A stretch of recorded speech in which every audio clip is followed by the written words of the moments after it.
ಎಚ್ಚರ ಎಚ್ಚರ ಎಚ್ಚರ ತುಂಬಾ ಸೊ ಎಚ್ಚರ. ಇದೆಲ್ಲ ನೀವು ಅಟ್ಲೀಸ್ಟ್ ಸ್ವಲ್ಪ ಸಮ್ಮರ್ ಅಲ್ಲಿ ಫಾಲೋ ಮಾಡಿದ್ರೆ ನಮ್ಗೆ ವಾಂತಿ ಭೇದಿನ ಆದಷ್ಟು ನಾವು ಅವಾಯ್ಡ್ ಮಾಡ್ಬೋದು. ಎಚ್ಚರ ಎಚ್ಚರ ಎಚ್ಚರ, ಬಹಳ ಎಚ್ಚರವಾಗಿರಬೇಕು ಬೇಸಿಗೆಯಲ್ಲಿ.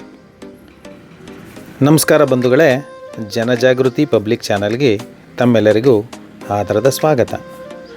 ಈ ದಿವಸ ಬೆಂಗಳೂರಿನಲ್ಲಿ ಬಿಸಿಲು ಯಾವ ಮಟ್ಟದಲ್ಲಿದೆ ಅಂತ ಹೇಳಿದ್ರೆ ಸರಿಸುಮಾರು 36ರಿಂದ ಮೇಲ್ಪಟ್ಟು 40 ಡಿಗ್ರಿವರೆಗೂ ಹೋಗ್ತಾ ಇದೆ. ಇದೇ ವಿಷಯವಾಗಿ ನಾವೊಬ್ಬರು ಹೆಸರಾಂತ ಡಾಕ್ಟರ್ ಎಲ್ಲರಿಗೂ ನನ್ನ ಹೆಸರು ಡಾಕ್ಟರ್ ಸಾಗರ್. ಸಂದರ್ಶನ ನಾನು ಹೊಟ್ಟೆ ಸಂಬಂಧಪಟ್ಟ ಡಾಕ್ಟರ್ ಅಂದ್ರೆ ಗ್ಯಾಸ್ಟ್ರೋಎಂಟರಾಲಜಿಸ್ಟ್.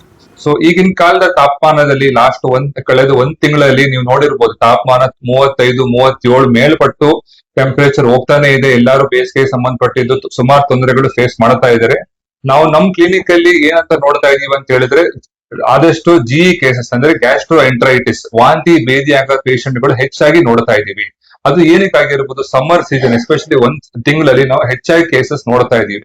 ಅದಕ್ಕೆ ಕೆಲವು ಕಾರಣಗಳಿದೆ. ಸೊ ಏನ್ ಕಾರಣ ಇದೆ? ಮೊದಲನೇ ಏನಪ್ಪಾ ಅಂತ ಹೇಳಿದ್ರೆ, ಕೀಟಾಣುಗಳು ಬ್ಯಾಕ್ಟೀರಿಯಾ ಓವರ್ ಗ್ರೋತ್ ಆಗಕ್ಕೆ ಟೆಂಪರೇಚರ್ ಜಾಸ್ತಿ ಇದ್ರೆ ಬ್ಯಾಕ್ಟೀರಿಯಾ ಓವರ್ ಗ್ರೋತ್ ಜಾಸ್ತಿ ಪಡುತ್ತೆ. So bacteria survive in higher temperature 35 ಮೇಲ್ಪಟ್ಟಲ್ಲಿ ಬ್ಯಾಕ್ಟೀರಿಯಲ್ ಮಲ್ಟಿಪ್ಲಿಕೇಶನ್ ಆಗೋ ಚಾನ್ಸಸ್ ಹೆಚ್ಚಾಗುತ್ತೆ. ಸೊ ಅದಕ್ಕೋಸ್ಕರ ಬ್ಯಾಕ್ಟೀರಿಯಾಗಳು ಜಾಸ್ತಿ ಆಗ್ಬೋದು, ನಿಮ್ಗೆಲ್ಲ ಇನ್ಫೆಕ್ಷನ್ಗಳು ಜಾಸ್ತಿ ಆಗ್ಬೋದು.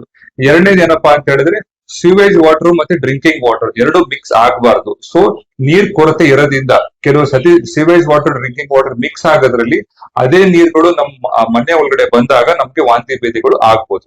ಅದು ಎರಡನೇ ಕಾರಣ. ಮೂರನೇ ಕಾರಣ ಏನಪ್ಪಾ ಅಂತ ಹೇಳಿದ್ರೆ, ಆದಷ್ಟು ನಾವು ಫ್ರೂಟ್ ಜ್ಯೂಸಸ್, ನಾವು ಅಂಗಡಿಗಳು ಐಸ್ ಕ್ರೀಮ್ಗಳು ಹೆಚ್ಚಾಗಿ ತಿಂತಾ ಇದೀವಿ. ಬೇಸಿಗೆ ಕಾಲ ನಮ್ಗೆ ತಡಿಯಕ್ ಆಗದೆ ಇರೋದಕ್ಕೆ ಫ್ರೂಟ್ಸ್ ಗಳು ಆದಷ್ಟು ನಾವು ice water is made out of not so good water, ಅಂದ್ರೆ ಕಂಟಾಮಿನೇಟೆಡ್ ವಾಟರ್ ಅಲ್ಲಿ ನಾವು ಐಸ್ ಗಳನ್ನು ಬೇಗ ತಯಾರಿ ಮಾಡ್ತಾರೆ ಜ್ಯೂಸ್ ಅಂಗಡಿಗಳಲ್ಲೂ. ಯಾಕಂದ್ರೆ ಅವ್ರ ಜ್ಯೂಸ್ ಅಂಗಡಿಗಳು ವ್ಯಾಪಾರ ಆಗ್ಬೇಕು, ಆದ್ರಿಂದ ಐಸ್ ಬೇಗ ತರಕ್ ಆಗಲ್ಲ. ಐಸ್ ಹೆಚ್ಚಾಗಿ ಹೆಂಗೆ ಸ್ವಲ್ಪ ಕಂಟಾಮಿನೇಟೆಡ್ ವಾಟರ್ ನ ಬೇಗ ತಂದು ಐಸ್ ಮಾಡಾದ್ಮೇಲೆ ಅದೇ ಐಸ್ ನಾವು ನಮ್ಗೆ ಕುಡಿದ ತಕ್ಷಣ 10 ನಿಮಿಷ ಅರ್ಧ ಗಂಟೆ ನಾವು ಚೆನ್ನಾಗಿ ಅನ್ಸ್ಬೋದು, ಆದ್ರೆ ಮಾರನೇ ದಿವಸ ನಮ್ಗೆ ವಾಂತಿ ಭೇದಿಗಳು ಸ್ಟಾರ್ಟ್ ಆಗ್ಬೋದು. ಸೊ ಇದಕ್ಕಾಗಿ ನಾವು ಏನ್ ಮಾಡಬೇಕು? How can be avoid all these things? ವಾಂತಿ ಭೇದಿನ ಅವಾಯ್ಡ್ ಮಾಡೋದು ಹೆಂಗೆ? ಸೊ ಮೊದಲನೇದಾಗಿ ನಾವು ಆದಷ್ಟು ಕೈ ಕಾಲನ್ನ ತೊಳೆದ್ಬಿಟ್ಟೆ ಊಟ ಮಾಡಬೇಕು. ತರೋಡಿ ಅಟ್ಲೀಸ್ಟ್ ಮಿನಿಮಮ್ 1 to 1.5 minute ನಾವು ಕೈ ತೊಳಿಬೇಕು.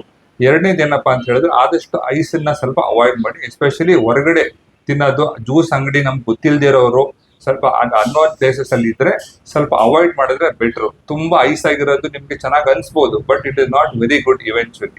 ಸೊ ಮೂರನೇದು ಏನಪ್ಪಾ ಅಂತ ಹೇಳಿದ್ರೆ, ನಾವು ಆದಷ್ಟು ನೀರ್ನ ಜಾಸ್ತಿ ತಗೋಬೇಕು. ಯಾವ ನೀರು? ಕೋಲ್ಡ್ ನೀರ್ ಬೇರೆ, ಮಾಮೂಲಿ ಬೆಚ್ಚಗಿರೋ ನೀರು ಇಲ್ಲ ಪಾಟಲ್ಲಿ ಇಟ್ಬಿಡೋದು, ಮಟ್ಕೆಯಲ್ಲಿ ಇಡೋದ ನೀರನ್ನ ನಾವು ಬಳಸಿದ್ರೆ ಆದಷ್ಟು ಒಳ್ಳೇದು. ಸೊ ಅದನ್ನ it is beneficial for our body also and it will cool down eventually. Urgent ಆಗಿ ಆಗದೆ ಇರ್ಬೋದು, ಅಟ್ಲೀಸ್ಟ್ ಅರ್ಧ ಮುಕ್ಕಾಲು ಗಂಟೆ 1 hour ಅಲ್ಲಿ ಖಂಡಿತ ನಮಗೆ ರಿಲೀಫ್ ಸಿಗುತ್ತೆ. So will also be safeguard of other ವಾಂತಿ ಭೇದಿ ಆಗದೆ ಇರೋ ತರ ಆಗುತ್ತೆ. ನಾವು ಇಷ್ಟನ್ನ ನೀವು ಫಾಲೋ ಮಾಡ್ಕೊಂಡ್ರೆ ನೀವು ಖಂಡಿತ ಇದನ್ನ ಅವಾಯ್ಡ್ ಮಾಡೋದು. ಇದೆಲ್ಲ ನೀವು ಅಟ್ಲೀಸ್ಟ್ ಸ್ವಲ್ಪ ಸಮ್ಮರ್ ಅಲ್ಲಿ ಫಾಲೋ ಮಾಡಿದ್ರೆ ನಮ್ಗೆ ವಾಂತಿ ಭೇದಿನ ಆದಷ್ಟು ನಾವು ಅವಾಯ್ಡ್ ಮಾಡ್ಬೋದು. Okay, thank you very much. ತುಂಬಾ ಧನ್ಯವಾದಗಳು ಈ ಒಂದು ಮಾಹಿತಿನ ನಮ್ಮ ಎಲ್ಲ ಒಂದು ಪ್ರೇಕ್ಷಕರಿಗೆ ಕೊಟ್ಟಿದ್ದಕ್ಕೆ. ಧನ್ಯವಾದ ಡಾಕ್ಟರ್. Thank you.